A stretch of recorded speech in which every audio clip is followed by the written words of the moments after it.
আমার হাতে এটা কি কেউ বলতে পারবেন?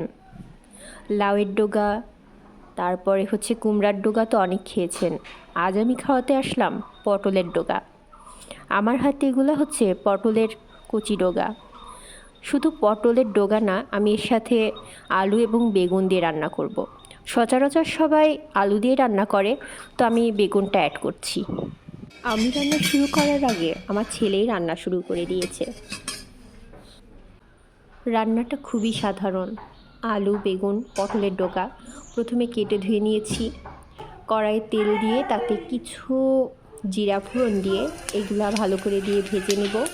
তারপর হলুদ, লবণ, ধনের গুঁড়া, জিরের গুঁড়া এগুলো অ্যাড করে আরেকটু ভেজে জল দিয়ে দেব।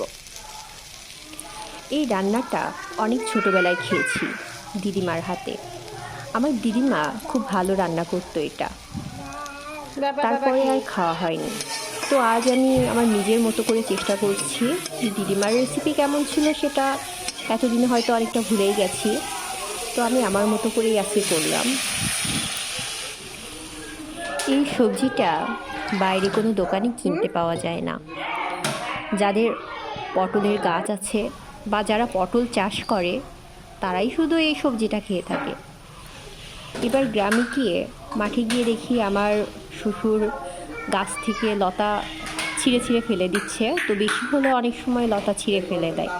তো তখন দেখে আমার খেতে ইচ্ছা করলো, তাই আমি কিছু সংগ্রহ করে বাসায় নিয়ে এসেছি। আজ সেটাই রান্না করেছি। শ্লোকের বাবার সহ আমার শ্বশুরবাড়ি কেউ এই সবজিটা খায় না, শুধু আমি খাবো, সেজন্যই বাসায় এনে রান্না করা। রান্না শেষ। খেতে ভালোই হয়েছিল, তবে হলুদ একটু বেশি পড়ে গিয়েছিল। তরকারি অনুযায়ী হলুদ যদি একটু কম দিতাম তাহলে হয়তো স্বাদটা আর একটু ভালো হতো।